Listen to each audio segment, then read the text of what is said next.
질문 하시기 바랍니다. 우리가 이제 실제 많은 사람들이 불교를 신앙하고 또 불교에 대해서 관심을 갖는 분도 계시고 또 실질적으로 불교를 공부하시는 분들도 계시고 합니다. 그래서 이제 우리가 정확하게 불교라는 종교가 과연 어떠한 사상을 가지고 또 이제 어떤 이론적인 부분이라든지 이런 것들이 갖춰졌는가 이런 것들을 조금 공부하는 시간을 갖도록 할 겁니다. 그래서 강의 목표에 보시게 되면 불교 개념의 이해와 특징에 대해서 보고요.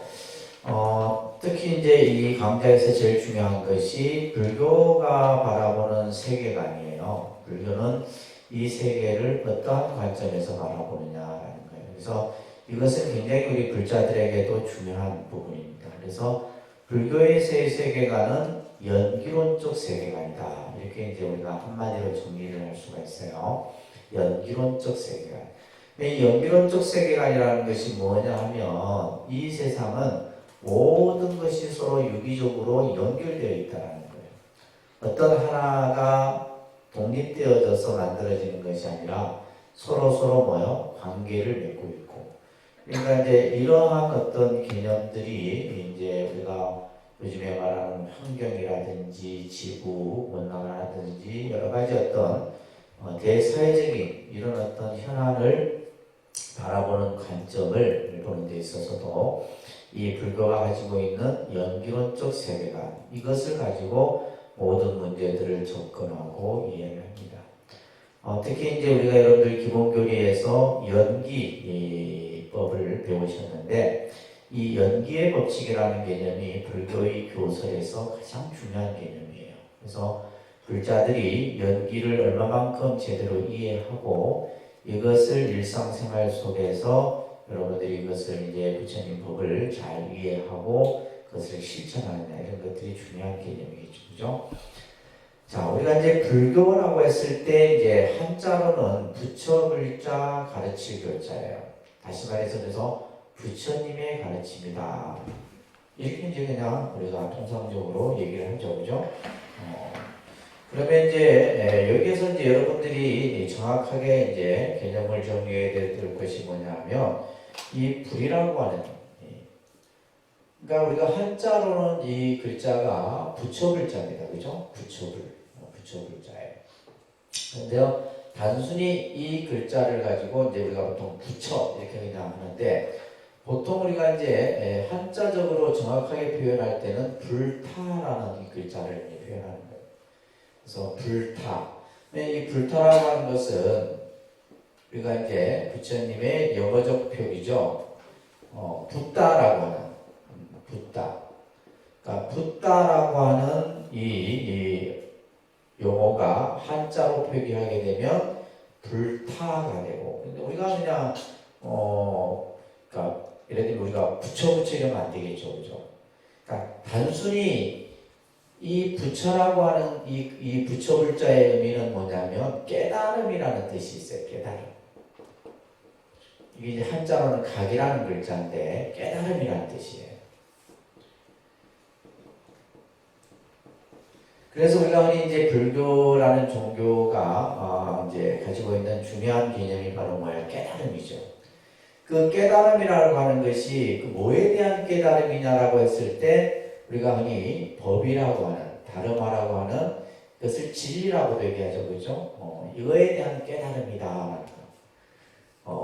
그러면 우리가 이제 이 불이라고 하는 글자 하나만을 우리가 가지고 의미를 봤을 때는 각의 뜻이다. 깨달음이라는 뜻이고, 그러면 불타라고 했을 때는 우리는 뭐예요?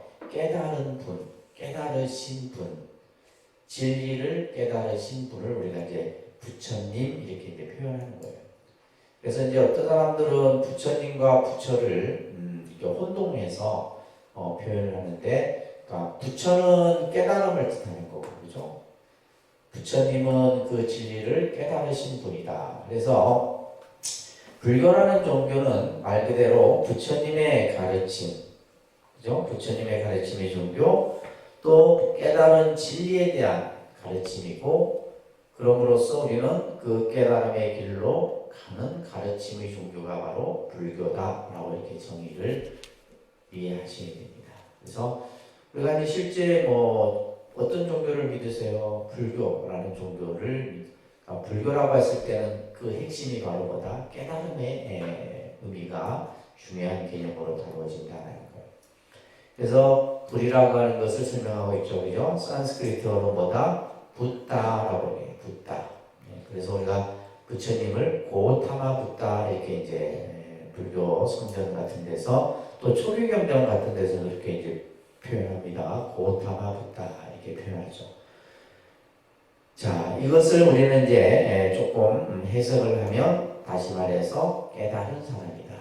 그래서 우리가 부처님은 바로 뭐다? 깨달은 분, 진리를 깨달으신 분이다. 혹은 눈을 뜬 사람이다 이렇게 표현하기도 해요. 눈을 떴다. 여기서 뭐 눈을 감았다 눈을 뜬 것이 아니라 뭐예요? 진리의 눈을 뜨신 분이죠.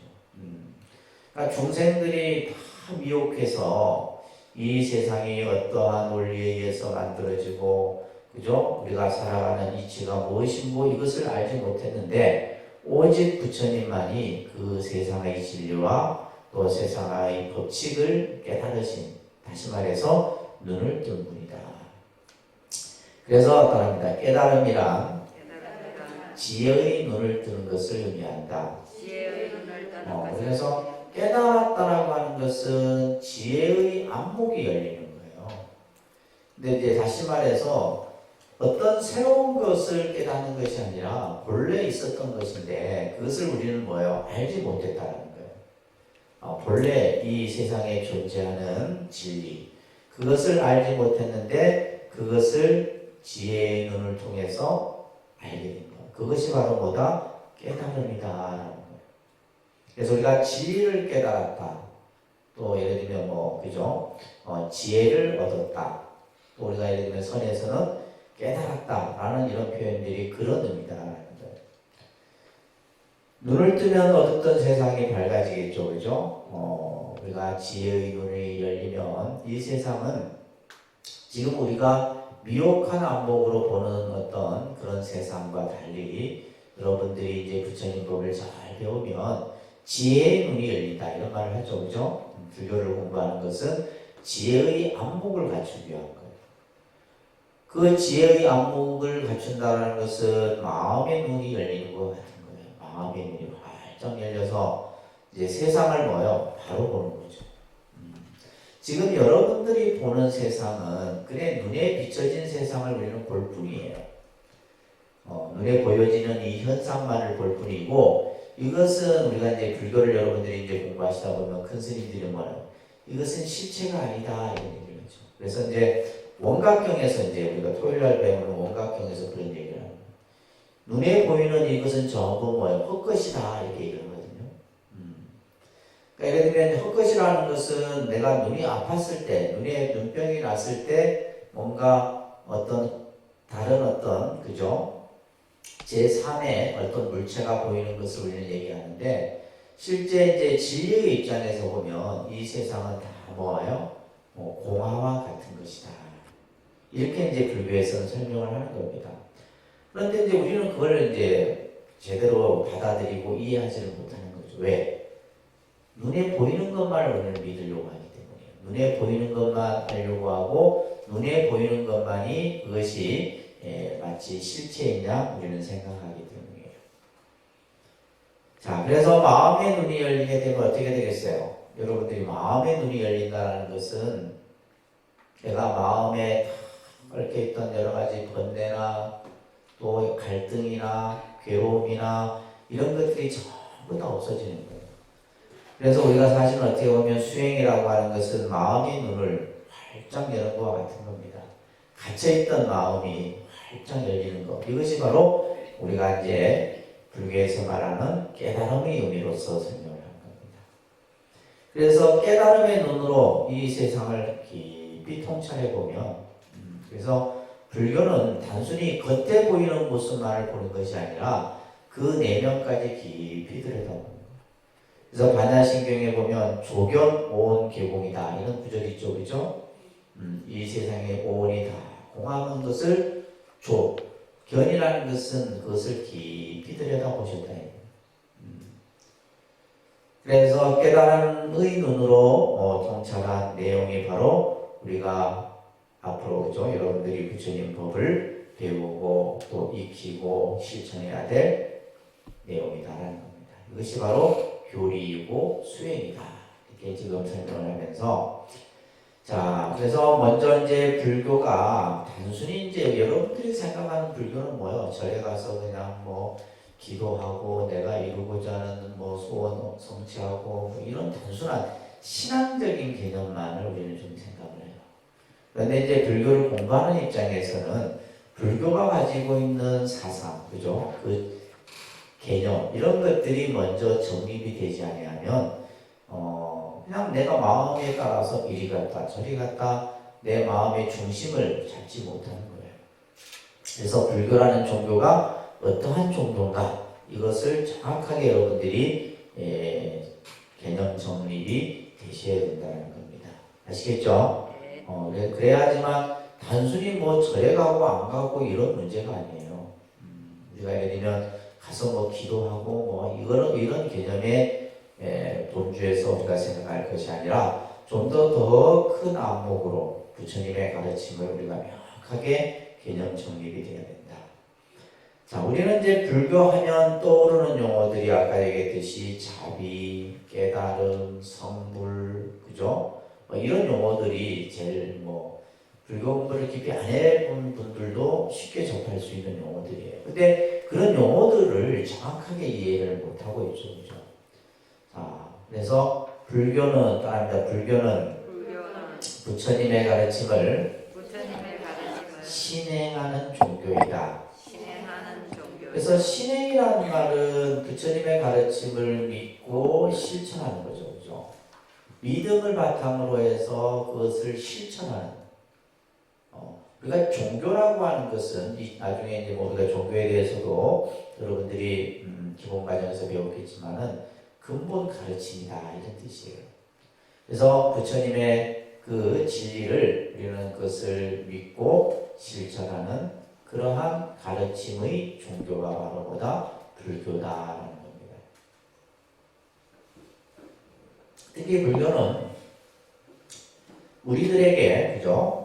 불교에서는 우리들을 중생이라 얘기합니다. 중생이란 말이 나쁜 뜻은 아니에요. 중생이 예를 들면 부처님은 좋은 뜻이고 중생은 나쁜 뜻이고 이런 뜻이 아니라 이제 중생이라고 하는 용어를 우리가 보면 여러분들이 이제 사실 이 용어 하나하나가 내가 정립이 안 돼 있으면 여러분들이 뭐 책을 읽든지 또 강의를 듣든지 간에 잘 이해가 안 돼요. 근데 이것을 또 하나하나 설명하다 보면 진도는 또 안 나가겠죠. 그죠? 안 나갑니다. 우리가 보통 아까 이제 그 사트바라고 하는 이제 인도 버머의 사트바라고 하는 이 이제 용어가 있는데 이것을 보통 이제 중생 이렇게 한자로 그죠? 이 중자는 무리 중자예요. 무리 중자 이제 날생자 중생 혹은 유정이라고도 또 해요. 유정도 중생의 뜻이에요. 그래서 이것은 이제 번역에 따라서 사트바를 유정이라고도 하고 중생이라고도 이렇게 하는 거예요. 근데 이제 우리가 보편적으로 유정이라는 말보다는 중생이라는 말을 더 많이 그래서 예를 들면 이제 우리가 보살을 얘기할 때 보디사트바 사트바가 뭐냐면 깨달은 중생이다 이런 뜻이에요. 근데 이제 중생이라고 하는 것은 이것은 뭐냐면 한 생의 생을 살아온 것이나 우리는 거듭 수 없는 생을 살아왔기 때문에 중생이라는 거예요. 여러분들의 삶이 어느 날 갑자기 그냥 금생에 그냥 어느 날 갑자기 탁 만들어진 것이 아니라 어떻게 해요? 세세생생 내려오면서 많은 인연 속에 살아왔기 때문에 중생이라 하고 또 우리 중생은 더불어 살아가야 돼요. 모든 생명. 그래서 우리가 보통 이제 이러한 중생이나 유정들을 우리는 그냥 요즘에 이제 일반적으로 쓰는 거예요. 생명이라는 뜻으로도 그냥 보편적으로 쓰는 거예요. 일반적인 용어에서는 생명, 살아있는 존재는 전부 중생으로 보는 거예요. 그것이 인간이든 미물이든 축생이든 간에 그죠? 동물이든 간에 모든 것을 전부 뭐라 해요? 이제 중생이라는 말을 쓰는 겁니다. 그래서 이 중생이라는 의미 속에는 여러 가지 그런 어떤 의미들이 담겨 있어요. 자, 그런데 이제 이러한 우리 중생들이 근데 뭐예요? 미혹해요. 미혹해. 그래서 우리가 이제 무명 중생이라 이런 말을 이제 불교에 있어요. 무명 중생. 그러니까 중생들이 쉽게 말하면 뭐예요? 어리석다라는 거예요. 그렇지만은 여러 중생들 부류 중에서도 그래도 그죠. 지능이 가장 뛰어난 중생이 누구예요? 인간이에요. 인간이다. 인간은 사유할 수도 있고 분별할 수도 있고 또 윤리적인 어떤 것도 이제 뭐 인간이 처음부터 윤리적인 것을 갖춘 건 아니겠죠, 그죠? 그런데 이제 그나마 여러 생명체 중에 그나마 이제 지능이 뛰어난 존재가 바로 인간인데 인간 또한 뭐예요? 어리석죠. 우리 또한 어리석은 거예요. 어리석기 때문에 우리는 뭐예요? 많은 업을 짓고 그 업을 통해서 결국 끊임없는 괴로움이 생기는 거예요. 그래서 이제 그것을 무명 중생이다, 미혹한 중생들이다 이 얘기를 하는데 그 중생들을 어떻게 해요? 바르게 깨닫도록 그죠? 진리를 통해서 중생을 깨닫도록 가르치는 종교 이것이 바로 뭐다? 불교다라는 얘기를 하는 거예요. 그래서 불교를 이제 다양한 각도에서 설명을 합니다.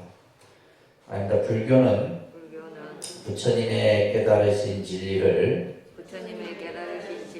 가르쳐 보이는 교법을 받들어 그것을 통하여 올바른 인생관, 세계관, 생활관을 가지는 불타주의를 말한다. 우리가 불타주의 했을 때 이제 그 영어적 표기는 부디즘이에요. 부디즘. 그래서 부디즘을 이제 불교를 부디즘이라고 하고 불교 신자를 부디스트라 이래요. 부디스트. 우리가 크리스찬 이렇게 얘기하잖아요, 그죠? 기독교 신자를 크리스찬 하듯이 원래 이제 불교 신자들을 부디스트 이렇게 얘기를 합니다. 그래서 불교라는 종교는 여러분들이 생각할 때 부처님의 가르침, 부처님의 진리. 그러니까 그 가르침과 진리가 무엇인지를 공부하기 위해서 여러분들이 이 자리에 앉아 있는 거잖아요, 그죠? 그것을 어떻게 해요? 내가 그것을 하나하나 배워서 깨달아서 결국 뭐예요? 예를 들면 내 삶을 좀 더 행복하고 또 지혜롭고 밝은 그러한 내 인생을 만들어가는 것. 이것이 바로 불교다. 이제 요것만, 요 틀 안에서 여러분들이 잘 생각을 가지셔야 되는 겁니다. 그래서 부처님의 가르침 속에 우리는 내 인생관도 부처님의 가르침을 통해서 만들어가고 내 삶의 어떤 가치도 부처님의 교법을 중심으로 해서 생각하고 그죠? 또 내가 세상을 살아가는 세계관 또한 부처님이 말씀해 놓으신 그러한 진리 속에서 아까 이제 우리가 예를 들면 연기론적 세계관이라 했잖아요, 그죠? 그러니까 연기론적 세계관을 가지게 되면 우리의 사고는 막힘이 없어요. 그래서 여러분들 보시면 저 이제 법성계라든지 개성에 보게 되면 이 시방, 이 우주가 전부 뭐예요? 한 티끌 안에 있다. 일미진중한 시방이라는 구절이 있어요. 이 하나의 작은 티끌 속에 이 우주가 시방이 안에 있다는 이게 바로 뭐예요? 이것이 불교의 세계관이에요. 그러니까 이제 우리가 흔히 예를 들면 마음 안에 이 우주가 있다. 이 우주가 얼마나 넓었지만은 그 넓은 우주의 모습이 내 마음 안에 있는 거예요.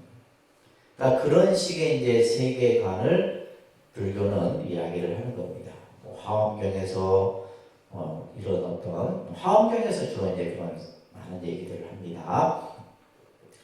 자, 그러면서 여러분들이 불교는 어떠한 종교적 특징을 가지고 있느냐라고 했을 때 불교는 가장 중요한 것은 다른 종교는 우리가 흔히 말하는 서양 종교와 동양 종교 하면 불교, 뭐 이제 우리가 유교 이것을 동양 종교라 얘기를 하죠, 그죠? 불교와 유교. 그래서 유교 같은 경우는 추묘라든지 예를 들면 인간의 어떤 도리 이런 것들이 이제 중요시되고 그죠? 그 중에서 가장 중요되는 것이 이제 바로 뭐 나라에 충성하고 부모에 효도하고 그죠? 이런 것들이에요. 근데 이제 우리가 서양 종교 같은 경우는 그 중심이 뭐예요? 신이에요. 신. 서양 종교의 중심은 뭐다? 신이에요. 그래서 우리가 이제 서양 종교는 서양의 종교에서는 그 중심의 개념이 신이고, 우리가 예를 들면 동양 종교에서 특히 불교는 뭐예요? 그 중심이 그죠? 인이죠. 인. 이거 차이예요.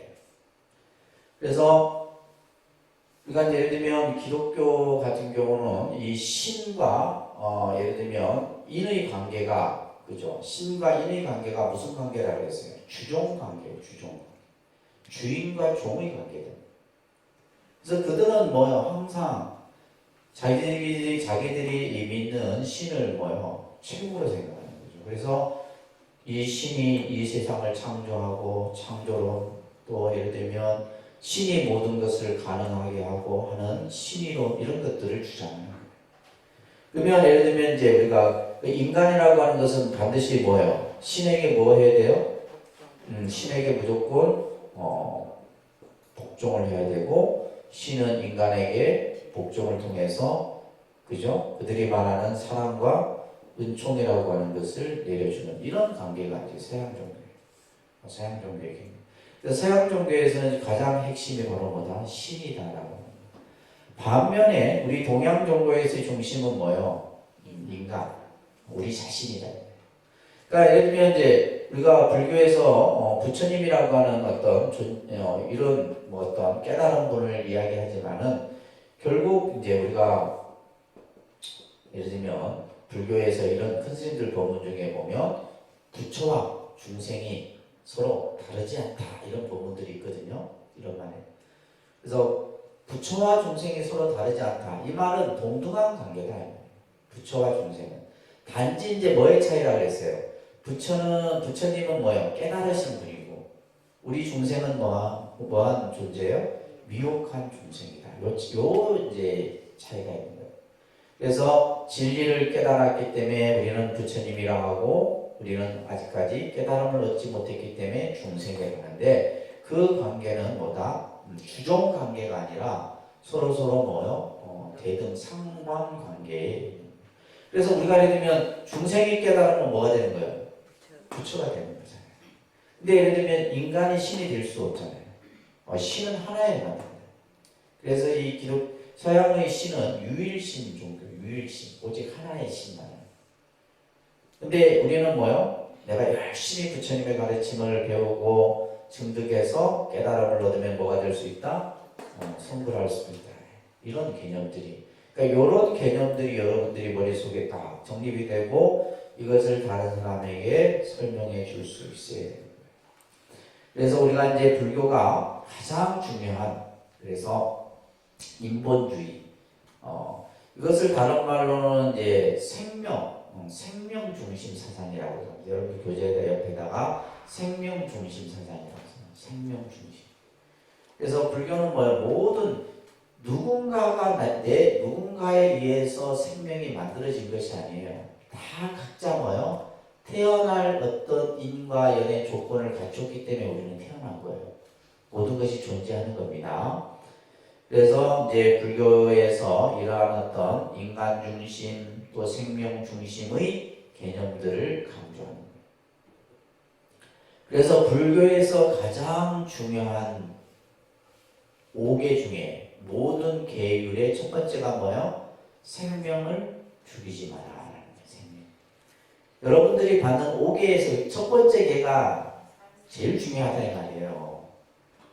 그러면 기독교에서는 뭐예요? 10계명 중에 제일 첫 번째가 제일 중요한 거예요. 근데 우리는 뭐 중요한지도 모르고, 그죠? 머릿속에도 없고. 5개 꼭 기억하셔야 돼요. 왜 불살생계가 첫 번째에 있느냐? 그 첫 번째에 있는 이유가 바로 뭐예요? 불교라는 종교가 처음 탄생했을 때 가장 강조했던 것이 바로 생명의 존엄이에요. 생명의 존엄. 모든 생명은 다 뭐예요? 다 존엄하다. 다시 말해서 신분이나 예를 들면 어떤 혈연이나 그죠? 또 우리가 요즘 말하는 뭐 학연이나 이런 것에 의해서 빈부의 차가 생기고 신분의 차별이 생기는 것이 아니라 모든 생명은 누구나가 다 평등하고 존엄하다. 이게 불교의 중요한 사상이에요. 여러분들이 이걸 알아야지 불교의 가르침이 얼마나 아주 수승한 가르침이라는 것을 여러분들이 알 수 있게 되는 겁니다. 그래서 우리가 부처님이 탄생하셨을 때 천상천하 유아독존 이 말은 바로 존엄과 평등성을 강조한 말이다. 불교라는 종교는 반면에 이제 우리가 이제 이 서양 종교 같은 경우는 아까도 얘기했듯이 신이 창조하고 신의 뜻에 의해서 모든 것이 다 결정되는 거예요. 신의 결정론. 근데 아니에요. 그래서 불교는 나중에 이제 설명되겠지만은 운명론이라든지 이런 개념들은 전부 불교는 부족을 하는 겁니다. 누구나, 그죠? 누구나 자기 노력과 수행에 의해서 깨달음을 성취할 수 있다. 이런 얘기예요. 아시겠죠? 누구나가 다 자기의 노력과 수행에 의해서 깨달음을 이룰 수 있는 거예요. 그래서 법구경에 보면 우리들은 우리 자신들의 의지처다. 그러니까 불교에서의 어떤 의지의 대상은 우리가 이제 신앙적으로는 내가 불법성 삼보를 믿고 의지한다 얘기하지만은 결국은 내 자신이 결국 의지처다라는 거예요. 어느 누가 나의 의지처가 될 수 없다라는 얘기를 하고 있습니다. 이게 중요한 또 여러분들이 잘 알아두셔야 될 내용이에요. 근데 우리는 사실 살면서 이 의지처라고 하는 것, 그죠? 이 의지처는 뭐예요? 여러분들이 살면서 쉽게 얘기해서 기댈 만한 대상을 말하는 거예요. 근데 여러분들이 요즘 이제 우리가 살고 있는 이 세상은 뭐요? 그죠? 제일 큰 어떤 의지처가 뭐요? 또 돈이에요. 돈이 있어야 된다. 돈이 있어요. 그리고 예를 들면 또 요즘에 이제 하도 땅 문제들이 땅도 있어야 되고 집도 있어야 되고 그죠? 근데 이런 걸 얘기하지 이제 한 네 번째, 다섯 번째 정도 되면 이제 남편, 자식들 오겠죠, 그죠? 근데 이런 것들은 전부 내 의지처가 될 수 없는 거예요. 아니, 많은들, 좋은 집에 있은들, 그죠? 이것은 다 내 게 아니다, 이 말이에요, 불교에서. 내 것이 아닙니다. 내 거라고 그냥 등기부 등본에 이름만 써놓은 거예요. 죽고 나면 그거 가져갈 거예요, 짊어지고 갈 거예요, 어떻게 할 거예요? 없는 거예요. 그래서 불교에서의 의지처는 바로 뭐다? 나 자신이다. 아시겠죠? 나 자신이 의지처다. 남편도 아니고 자식도 아니고 돈도. 근데 우리는 이제 요게 기대다 보니까 뭐가 생기는 거예요? 요게 기대다 보니까 번뇌가 생기는 거예요. 요게 기대다 보니까. 그러니까 나 자신을 의지처로 삼으면 아무 근심 걱정 생길 일이 없는데 그냥 쓸데없이 이런데 이제 의지를 하다 보니까 이게 내 의지처가 안 되는 거잖아요. 잠시 의지처가 되는 것 같아도 어느 날 보면 또 없어져 버리고 떠나버리고 그러잖아요. 그러다 보니까 이것은 진정한 나의 의지처가 될 수 없다. 그래서 부처님께서는 우리 자신들의 의지처는 누구다? 우리 스스로다 이 말이에요. 자, 그래서 불교는 바로 이러한 우리 스스로를 가장 중요한 어떤 대상으로 보고 있는 겁니다. 그래서 생명 중심, 인간 중심의 종교. 그 다음에 이제 깨달음이라는 이 개념도 우리가 이제 불교라는 종교의 특색을 이해하는 데 있어서 중요한 겁니다. 자, 제가 항상 말씀드리죠. 우리의 궁극적인 목적은 뭐다? 우리의 목적은 뭐예요? 성불이에요. 우리의 목적은 뭐다?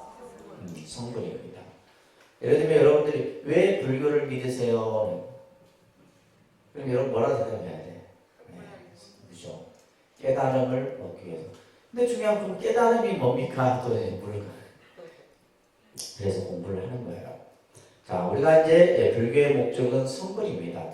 다 전부 다 부처되는 겁니다. 부처되는 거.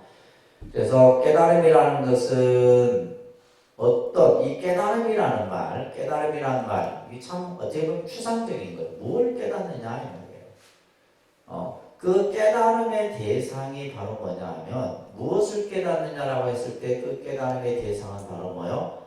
진리다. 진리. 그것을 다름한 법이다라고 해요. 법. 그죠? 그러면 그 진리가 뭐냐?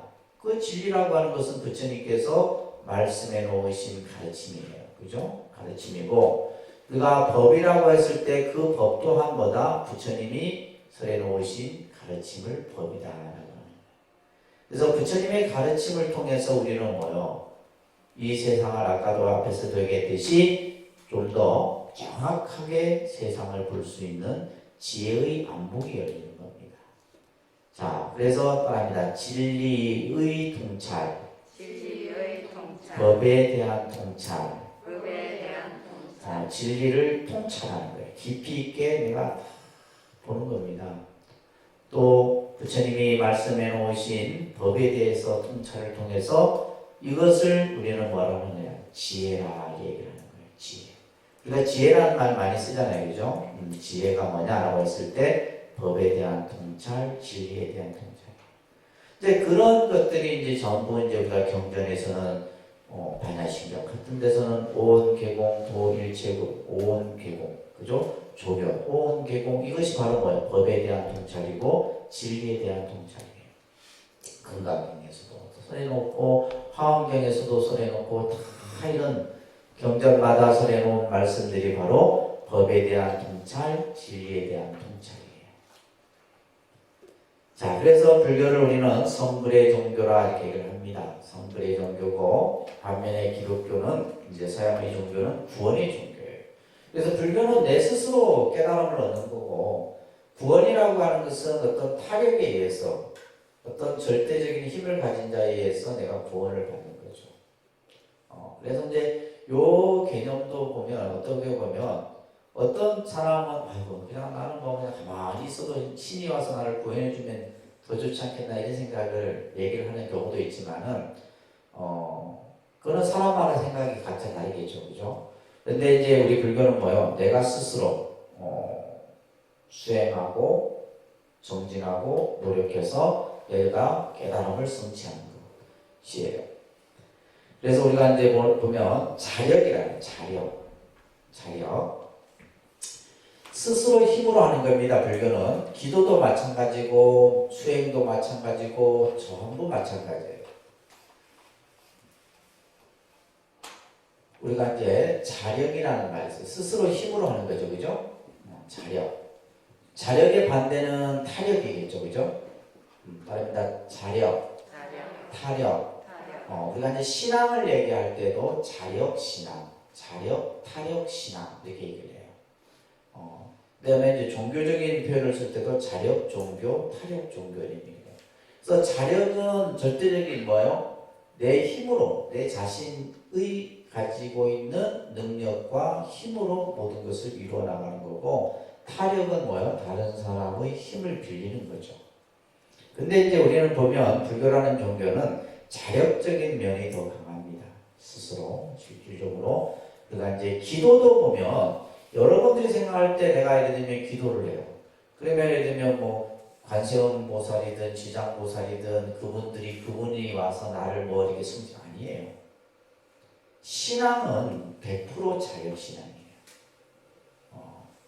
자력신앙입니다. 근데 이제 우리는 이 개념을 여기다 이제 뭐 관세음 보살이 와서 나를 뭐 그죠?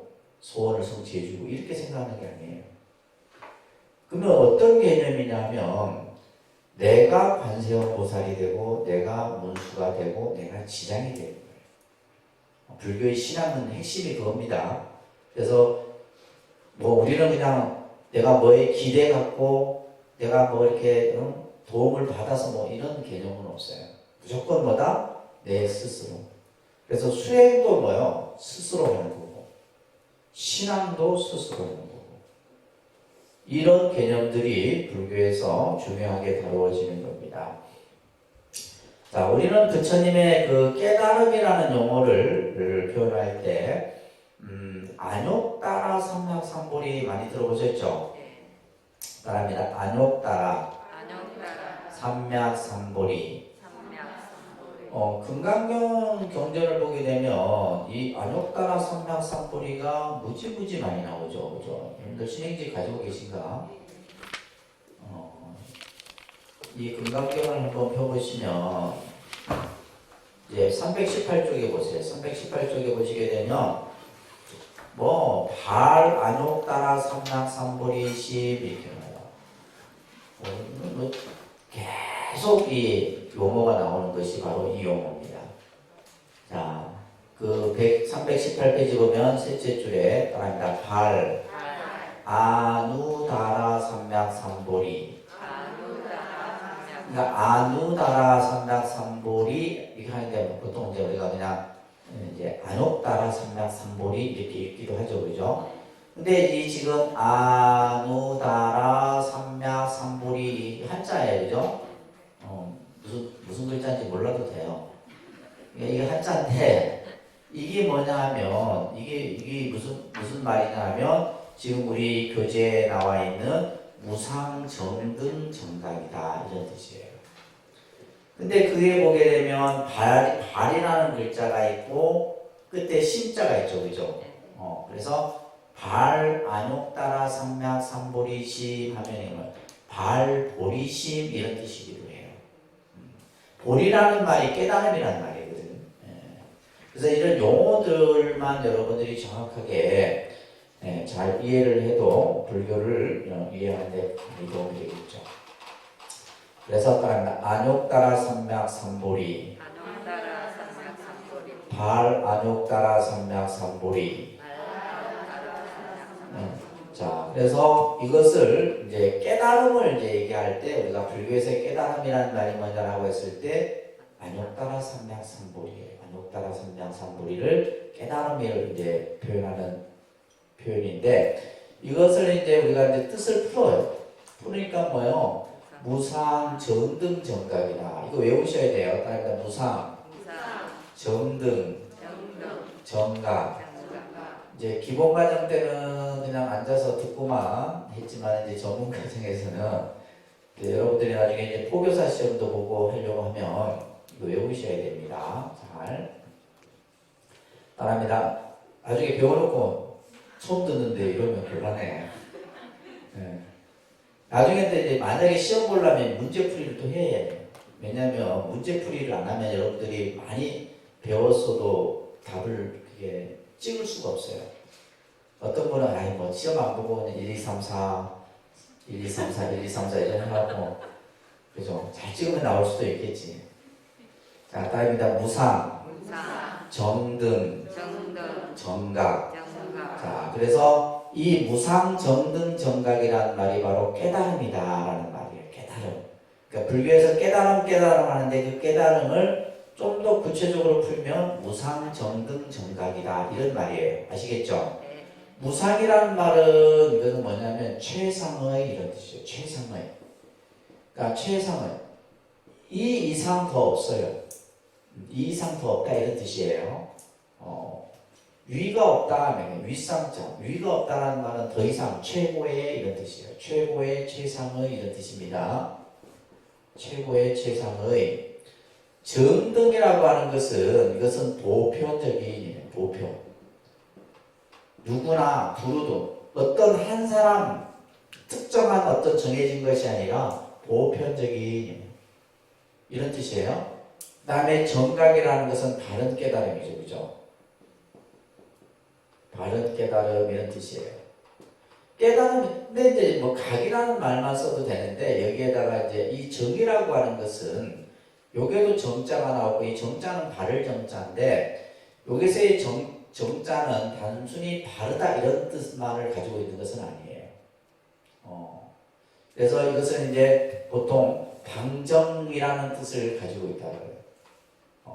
다시 말해서 뭐 바르다, 틀리다 이런 어떤 상대적 개념의 용어가 아니에요. 불교에는 용어들을 설명할 때 그런 용어들이 많습니다. 예를 들면 우리가 뭐 참이다, 거짓이다 이렇게 둘로 나누어서 이렇게 설명하는 경우도 있지만은 이런 이런 용어들 같은 경우는 이제 그런 단순히 바르다, 틀리다, 뭐 정사의 개념에서 설명하는 것은 아니에요. 그래서 최상의 보편적인 바른 깨달음. 그래서 이것을 이제 자 용어를 우리가 보면 무상정각이라고도 합니다. 그러니까 무상정각. 부처님의 깨달음은 뭐요? 최고의 바른 깨달음이다. 다시 말해서 완전한 깨달음이다. 완전한 깨달음. 그래서 이제 이것을 우리가 지금 토요일날 배우는 경전이 원각경이라 했죠, 그죠? 원각이라는 말이 바로 그런 말이에요. 원각이라. 그러니까 이제 불교는 하나를 알면 이 하나에서 10개가 나오고 100개가 나오고 이렇게 하는 거예요. 그러니까 예를 들면 무상 정등 정각을 한마디로 얘기하면 원각이다 이 얘기를 하는 거예요. 지금은 이것까지 배우면 이제 그죠? 더 이상 나가면 안 돼. 여기까지. 이 무상 정등 정각도 소화가 안 되는데 뭐 원각까지 얘기하니까 그죠? 근데 아무튼 그렇다 이런 얘기예요. 그래서 무상 정각을 나타내기도 하고 혹은 정등 정각이라는 용어도 써요. 정등 정각. 혹은 그냥 단순히 정각이라는 말로만 또 표현하기도 해요. 근데 이런 용어들이 전부 뭐다? 부처님의 깨달음을 나타내는 말이다. 그래서 부처님의 깨달음을 무상, 정등, 정각, 안욕따라, 삼명, 삼보리 이렇게 얘기를 하는 겁니다. 아시겠죠? 그래서 또 다른 말로는 뭐다? 원각이다. 원만한 깨달음이에요. 이게 원자는 방정의 뜻이에요. 이 정자의 뜻과 같은 거예요. 이 원이라고 하는 글자는 요 정자와 같은 의미로 사용되는 겁니다. 자, 그래서 불교에서 가장 중요한 개념은, 그래서 우리는 다른 종교는 구원의 종교지만 우리 불교는 뭐다? 깨달음의 종교다라는 거예요. 깨달음. 그래서 스님들이 수행을 하고 평생을 그죠? 이렇게 공부하는 그 목적은 뭐예요? 이 깨달음을 얻기 위한 것이다. 그러면 여러분들도 마찬가지예요. 그래서 여러분들의 신앙의 목적이 깨달음이 돼야 되지. 뭐 단순히 뭐요? 네, 우리 아들 뭐 공부 잘하고. 우리는 여기에 머물러 있으니까 안 되는 거예요. 일단 목표는 뭐다? 성불이다. 아셨죠? 네. 근생에 뭐 성불 할지 안 할지 모르겠지만 하여튼 항상 원을 세우는 거예요. 그러면 그 원이 또 다음에 또 다른 원으로 만들어지고 하는 겁니다. 그래서 깨달음의 종교라고 하는 거. 그 다음에 세 번째는 여러분들 현실주의라고 좀 써주세요. 현실주의. 그죠? 세 번째는 불교의 특징은 뭐다? 현실주의다. 현실주의. 현실주의입니다. 불교의 특징의 세 번째는 현실. 이것도 이제 여러분들이 잘 이해를 해주세요. 제가 이제 기본 과정 때도 한번 설명을 드렸었습니다. 우리가 이제 모든 존재는 시간과 공간의 이 범주 안에서 우리는 살아갑니다. 그죠? 시간과 공간이라고 하는 이 속에서 살아가는데 특히 이제 시간, 요즘 시간 빠르죠, 그죠? 벌써 3월입니다. 우리 뭐 그냥 세 달력 걸어놓자마자 벌써 이제 2장이 떨어지고 벌써 3월이에요. 세월이 빠르네. 시간이 뭐 금세. 그래서 불교에서는 이 시간을 마치 뭐에 비냐면 바람에 비유했어요. 바람이 휙 지나가죠. 그러니까 우리가 예를 들면 100년의 시간이라는 것도 눈 깜짝했어요. 눈을 깜빡하는 순간에 100년이 훅 지나가는 거예요. 그렇잖아요. 여러분들 생각해보세요. 만약 내가 50을 살았다면 50년 동안의 시간을 봤을 때는 그냥 눈 깜짝하는 사이에 그 안에 다 있는 거예요. 100년을 살아도 마찬가지입니다. 자, 우리가 이제 시간, 그만큼 시간이 중요한 거예요. 그죠? 이제 시간이 얼마나 중요하냐면 우리가 5분, 어떨 때는 막 1분도 막 가까울, 그죠? 1분 상간에 막 뭐가 이루어지고, 그죠? 특히 이제 예를 들면 우리가 운동선수들 보세요. 1분이 아니라 뭐요? 몇 초, 단위보다도 더, 그죠? 거기에서 막 성적이 나눠지기도 하고 그러잖아요. 그래서 시간이라는 것이 굉장히 우리가 중요합니다. 그래서 우리가 이제 시간을 얘기할 때 과거, 현재, 그죠? 미래라고 하는 이것을 불교에서는 뭐라 그래요? 이제 삼세라고 합니다. 삼세. 뭐라 한다고요? 좀 이제 정확하게 머릿속에 정리를 하세요. 시간은 삼세로서 설명. 과거의 시간, 현재의 시간, 미래의 시간. 그러니까 우리가 예를 들면 생으로 얘기할 때는 이제 뭐요? 생으로 얘기할 때는 이것은 전생, 현생, 내생 이렇게 되는 겁니다. 아셨죠? 생으로 얘기할 때. 이 생은 이제 한 단위겠죠. 한 생으로 얘기했을 때, 생으로 얘기했을 때는 이렇게 이제 딱 전생, 현생, 내생. 자, 이렇게 있습니다. 시간. 근데 우리가 이제 예를 들면 지금 이제 불교는 현재, 현실, 지금의 어떤 시간을 가장 중요한 기준점을 삼고 있다라는 거예요. 보통의 대부분의 종교가 가지고 있는 특징이 있어요. 뭐냐면 불교든 기독교든 많은 사람들이 이쪽에 미래나 내생에 이 주안점이 있습니다. 종교가. 특히 기독교 같은 경우는 늘 그들이 하는 얘기가 뭐예요? 다음 생, 죽고 나서, 그죠? 사후에 뭐예요? 천당 가는 거죠. 그들의 목적은 사후에 천당 가는 거예요. 사후에 천당.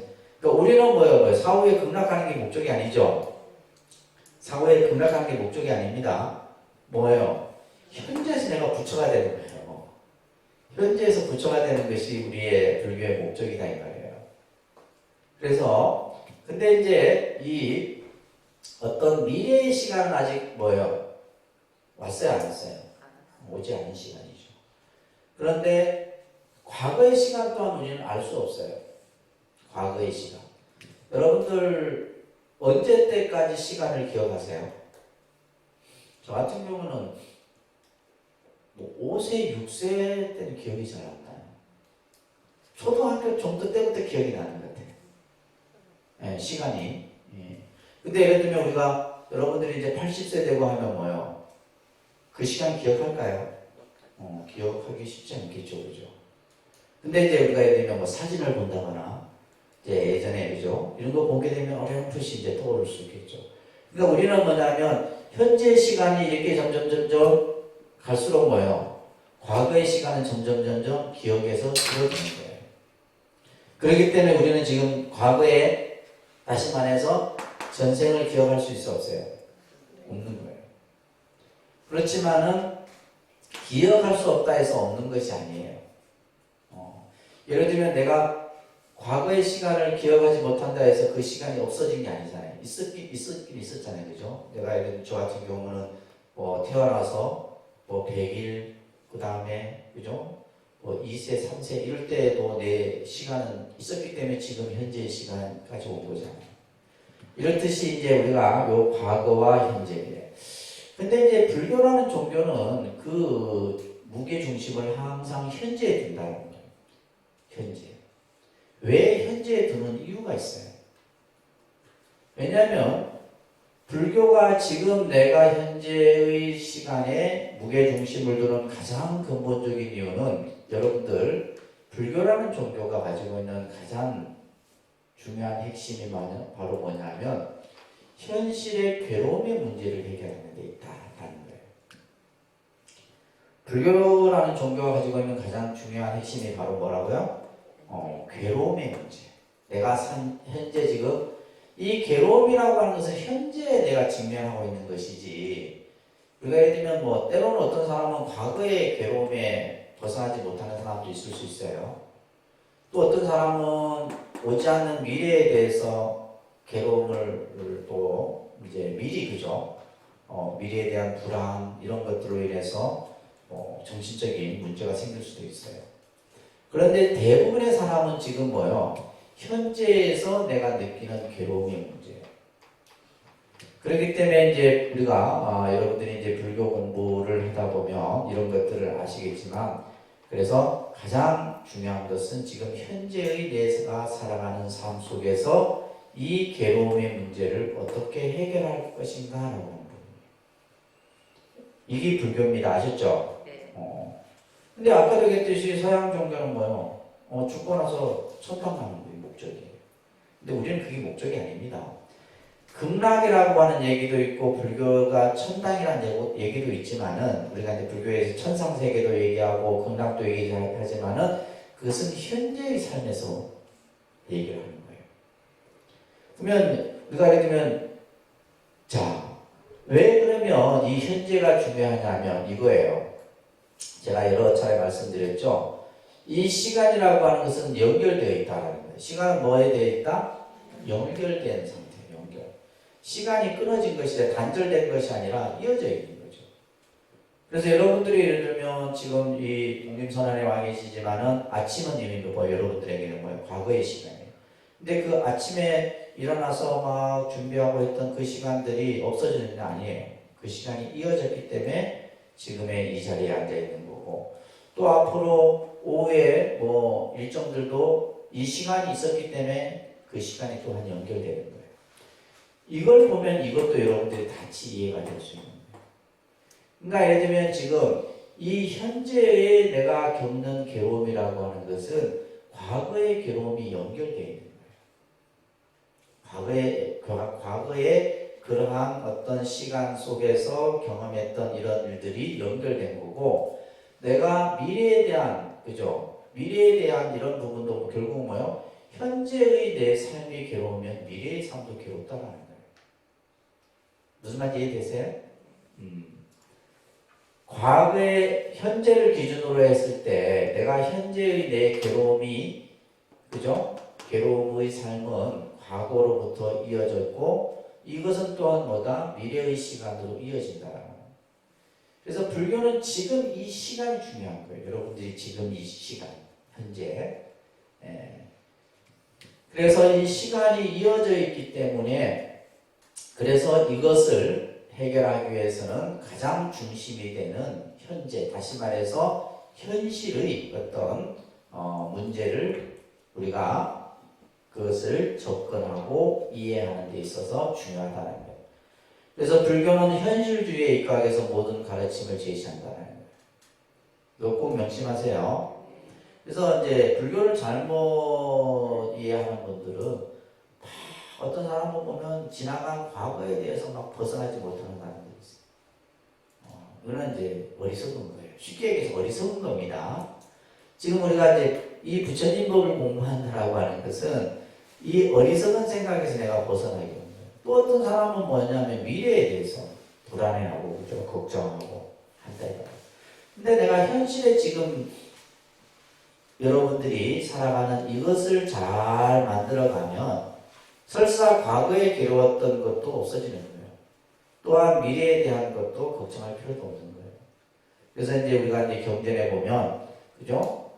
지나간 과거에 대해서 집착하지 말아라. 지나간 과거에 대해서 집착하지 말고 오지 않는 미래에 대해서 미리 걱정하지 말아라. 이런 말씀이 있죠. 법구경 같은 데 보면 나옵니다. 그래서 현재 여러분들이 하고 있는 일에 최선을 다해야 되고, 또 내가 지금 현재 괴로움의 문제가 있다라고 하면 그 문제를 풀어가는 거예요. 자, 그러니까 불교는 현실의 문제를 직시해서 그 원인을 찾아 타파하는 데 있다. 그래서 이제 지금 내가 안고 있는 문제가 무엇인가라는 것을 보는 것, 이게 중요한 거예요. 지금 내가 안고 있는, 근데 대부분의 사람들은 그 문제를 바로 보지 못하는 거예요. 그래서 우리가 어떤 현상이 나타나게 되면 그 현상이 왜 일어났는가라고 하는 것을 봐야 되는 거예요. 그래서 이제 지혜로운 사람은 그런 관점에서부터 출발을 하죠. 자, 우리가 이제 이 괴로움이라고 하는 거죠. 그래서 이제 중생의 현실은, 부처님께서 중생의 현실은 그냥 한마디로 괴로움이다 이렇게 얘기하셨어요. 중생의 현실은 뭐다? 괴로움이다. 그래서 불교는 뭐로부터 출발을 하냐? 고로부터 출발해요. 불교에서의 가장 중요한 핵심 교리는 괴로움이라는 문제로부터 출발을 합니다.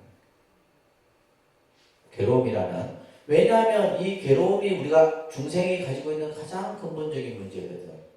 그래서 대표적인 것이 뭐예요? 생로병사예요. 태어나고 늙고 병들고 죽는 거 이게 가장 근본적인 거잖아요. 그죠?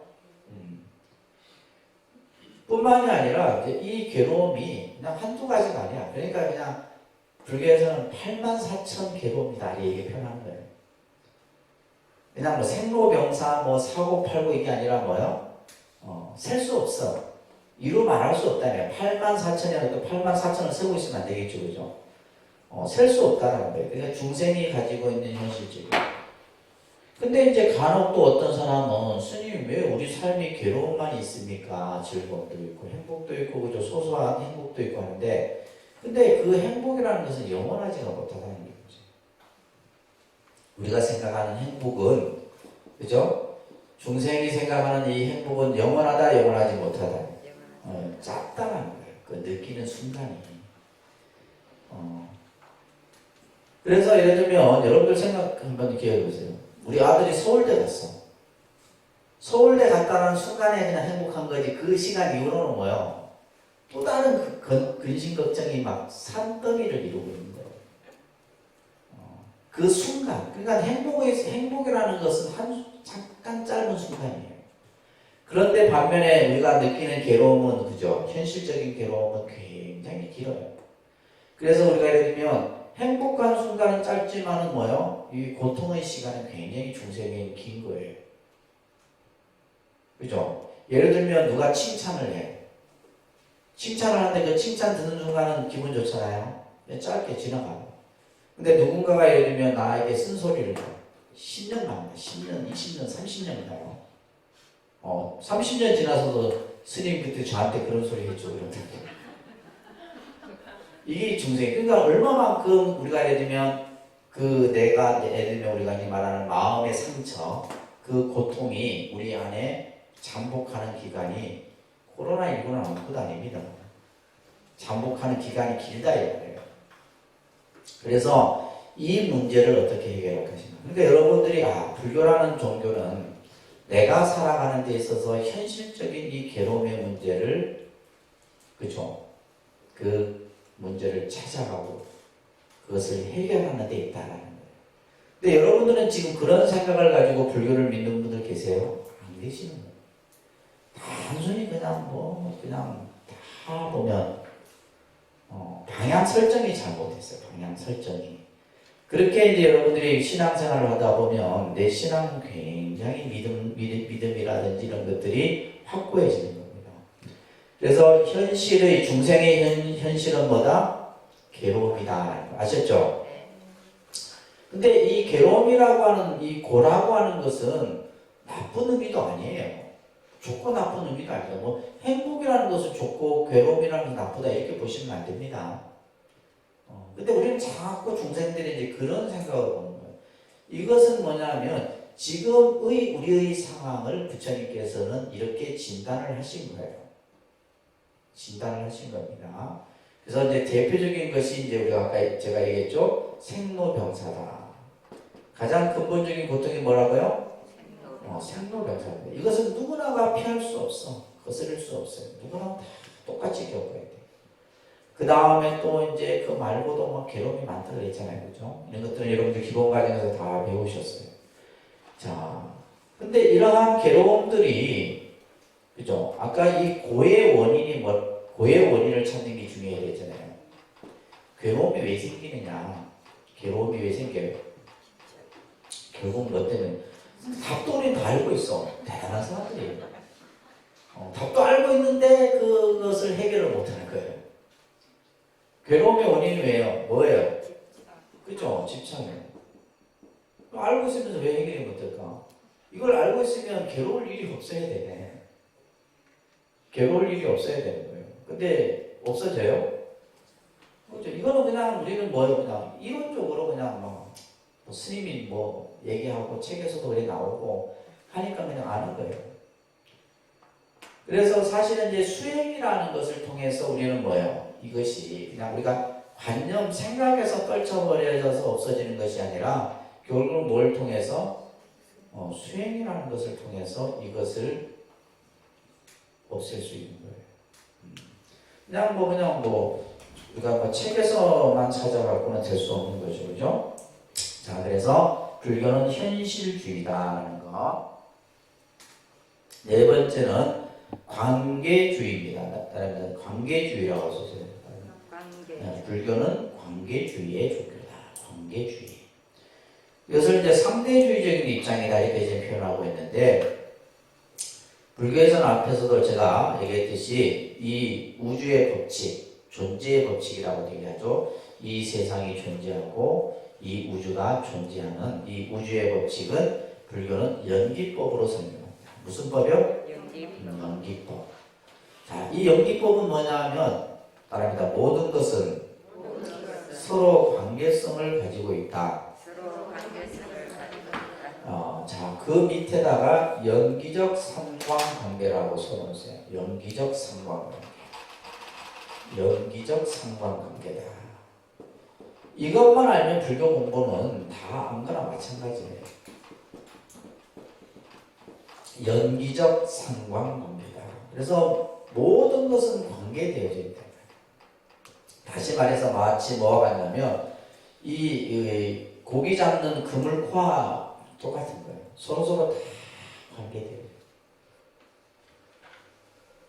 우리는 그냥 뭐 우리 뭐 가족이나 친척이나 이런 사람만 내가 알고 있는 인연이라 생각을 많이 해요.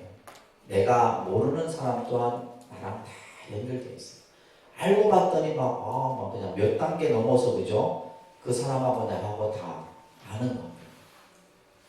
이런 것들은 우리가 이제 아마 살면서 여러분들이 많이 느낄 겁니다. 그래서 모든 것은 서로 관계성을 가지고 있다.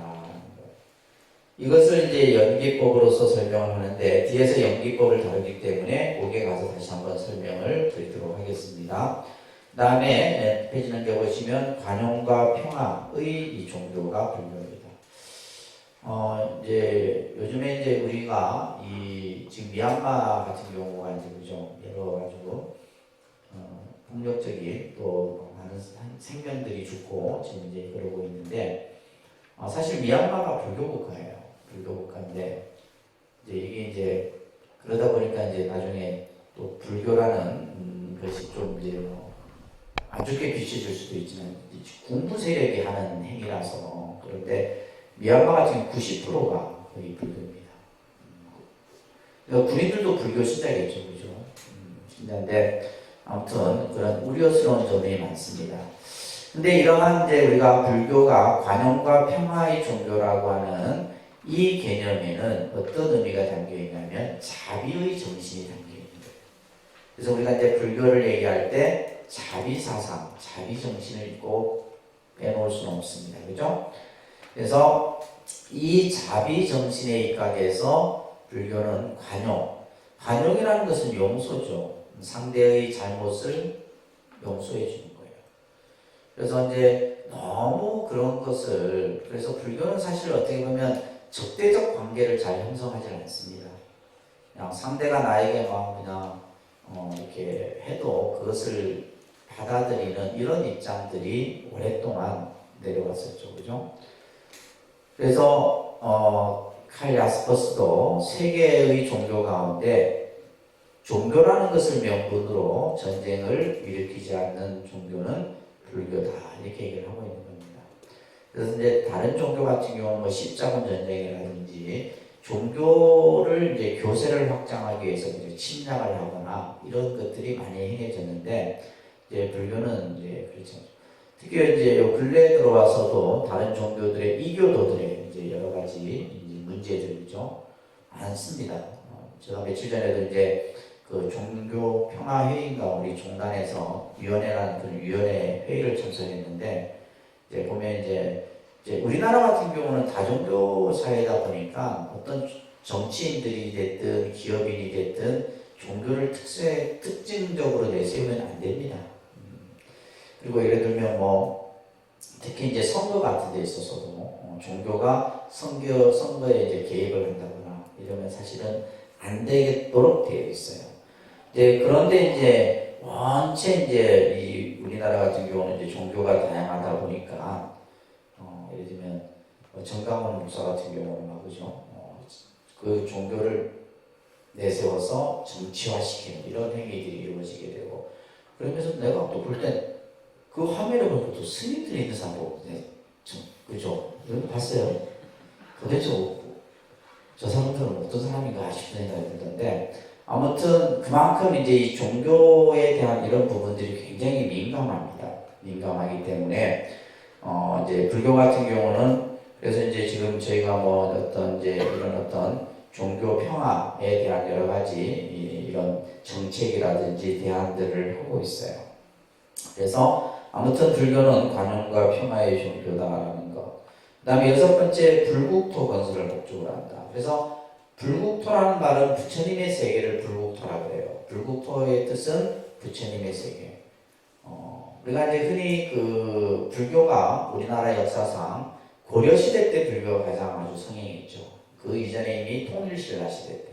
그래서 이제 경주가 같은 경우는 이제 경주라는 그 도시가, 그 도시를 만들 때 뭘 생각해서 만들었냐면 부처님의 세계를 형상해 놓은 거예요. 부처님의 세계를 쭉.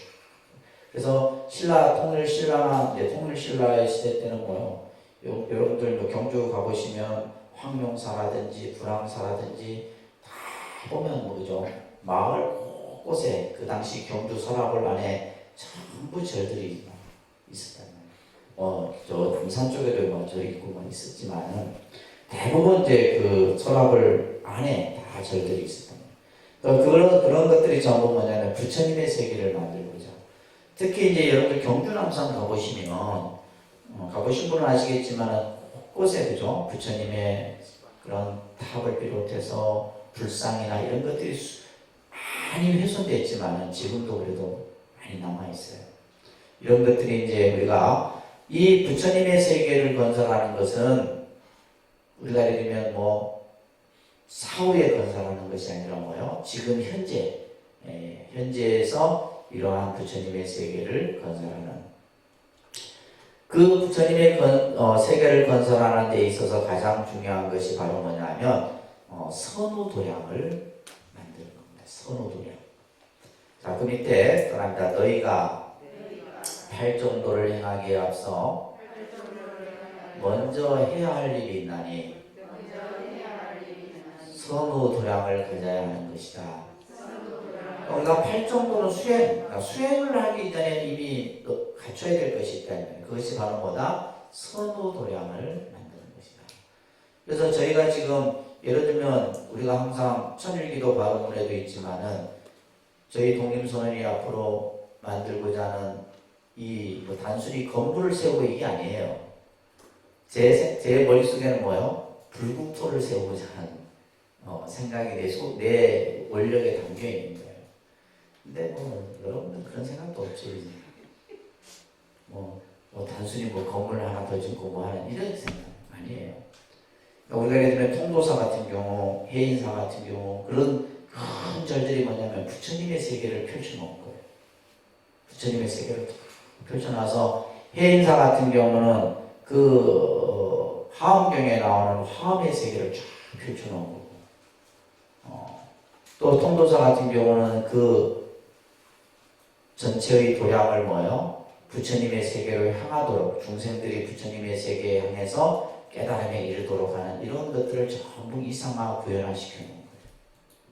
그래서 우리가 이제 이러한 부처님의 세계를 만드는 데 있어서 먼저 중요한 것이 바로 뭐다? 선우를 만드는 거예요.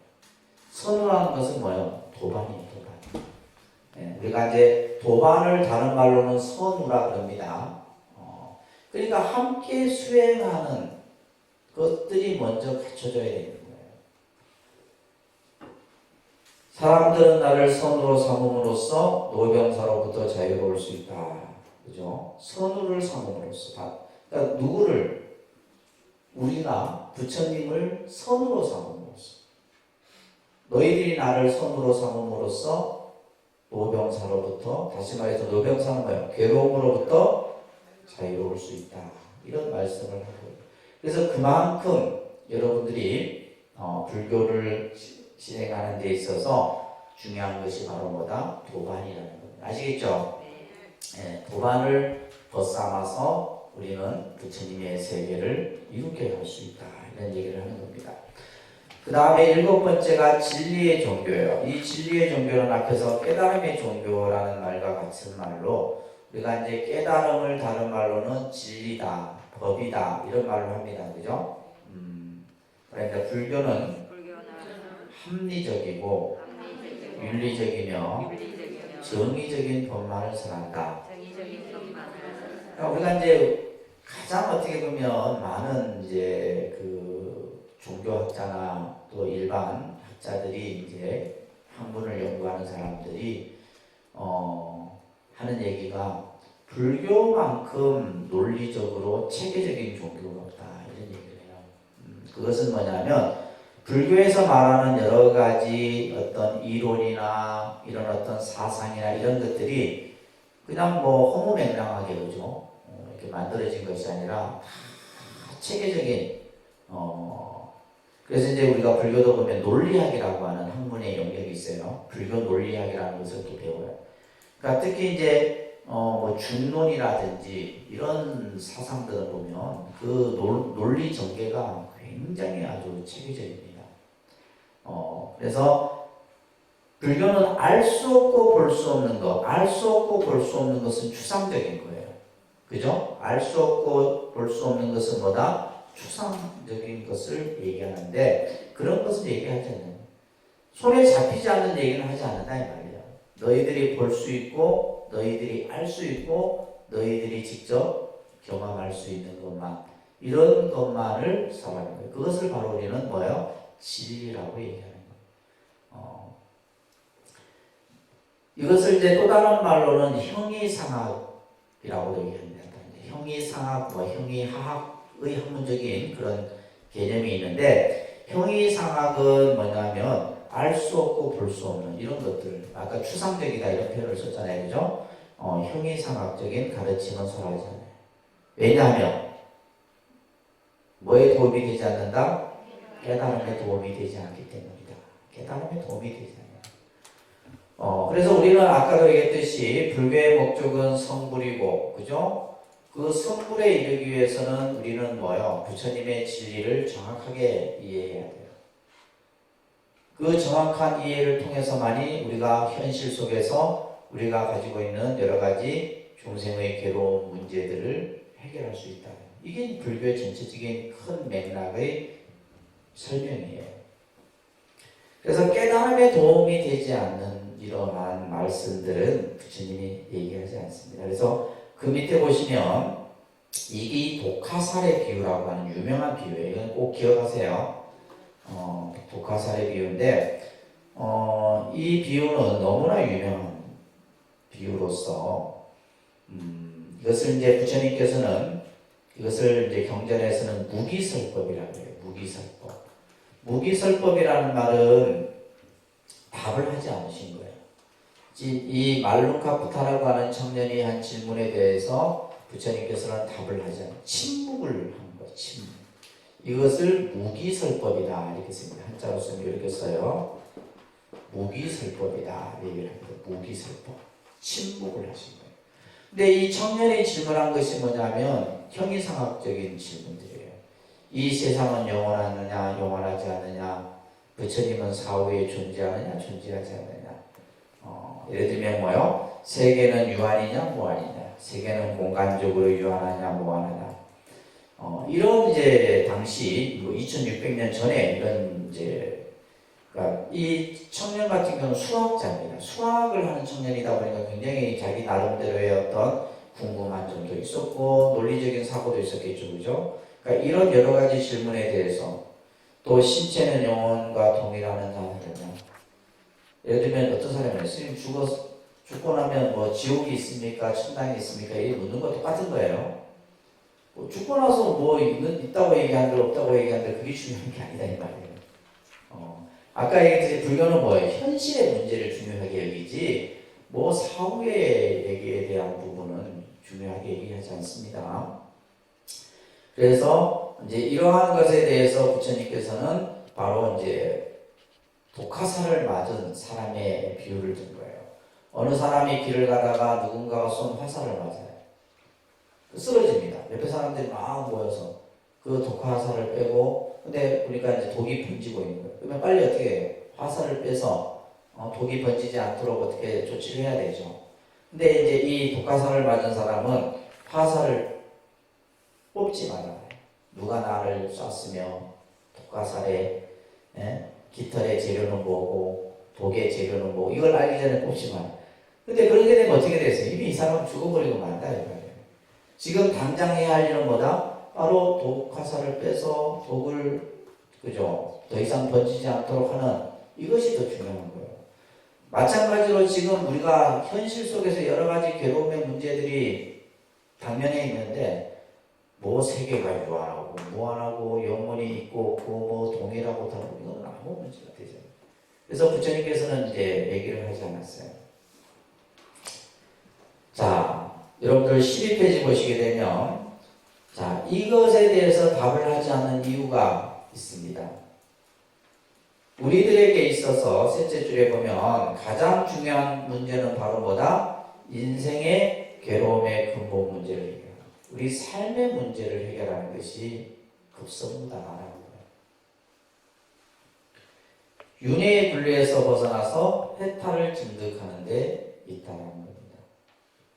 그래서 제일 중요한 것은 지금 현재 당면한 문제를 해결하는 것이 중요한 것이지 예를 들면 뭐 세계가 유한하고 무한하고 뭐 죽고 나서 천당이 있고 지옥이 있고 이런 건 아무 중요한 게 아니다. 아시겠죠? 그래서 부처님께서는 내가 설하지 않은 것은 설명하지 않는 대로 받아들이고 내가 설한 것은 그대로 받아들이도록 해라. 이렇게 말씀하시면서 그 밑에 이제 보시게 되면 3종 외도의 가르침이 있죠. 그죠? 그것은 진리가 아니다라고 얘기했습니다. 첫째가 따라합니다. 신의 창조론, 운명론, 숙명론, 우연론, 유물론 이런 이제 그 가르침들은 이것은 올바른 가르침이 아니다. 이것을 외도라 얘기합니다. 기독교적으로 얘기하면 사탄이라 얘기하겠죠. 그죠? 불교에서는 외도라 이렇게 표현하는 겁니다. 외도의 가르침이다. 그래서 3종 외도라고 해요. 그래서 여러분들이 이제 뭐 신의 창조론 앞에서도 얘기를 말씀을 드렸고, 운명론, 숙명론 같은 경우는 여러분들이 제일 좀 관심. 예를 들면 내 운명이 결정되어야 이것을 결정론적 운명론이라고 얘기해요. 원래 이제 앞에 용어를 붙이면 결정론적 운명론. 그러니까 결정론이라는 것은 정해져 있대요. 근데 불교는 뭐예요? 정해져 있다 보지 않는 거예요. 다시 말해서 여러분들의 사주팔자는 뭐예요? 정해져 있는 게 아니다라는 거예요. 정해져 있는 것이 아니고 뭐예요? 언제든지 변한다. 예를 들면 내가 안 좋은 운이 있었지만 그 운을 좋은 운으로 바꿀 수 있다 이런 얘기예요. 아시겠죠? 그러니까 사주팔자 볼 필요 있어요 없어요? 없다. 여러분들 보러 가면 다 하는데 제가 항상 얘기하죠. 그 보는 사람이 잘 보는 게 아니라 여러분들이 다 얘기하는 거예요. 다 얘기하고 나올 때는 잘 본다는다. 그 사람들이 이렇게 유도를 해요. 몇 마디만 딱 던지면 여러분들이 다 얘기합니다. 그래놓고는 잘 본다고 해요. 그래서 운명론, 숙명론은 불교에서 외도라고. 우연론, 우연은 없어요. 그래서 우리 불교에서는 인연론이라고 그러죠. 모든 것은 인연에 의해서 만들어지는 것이지 우연히 그죠? 이렇게 만들어지는 것은 없다 이런 얘기예요.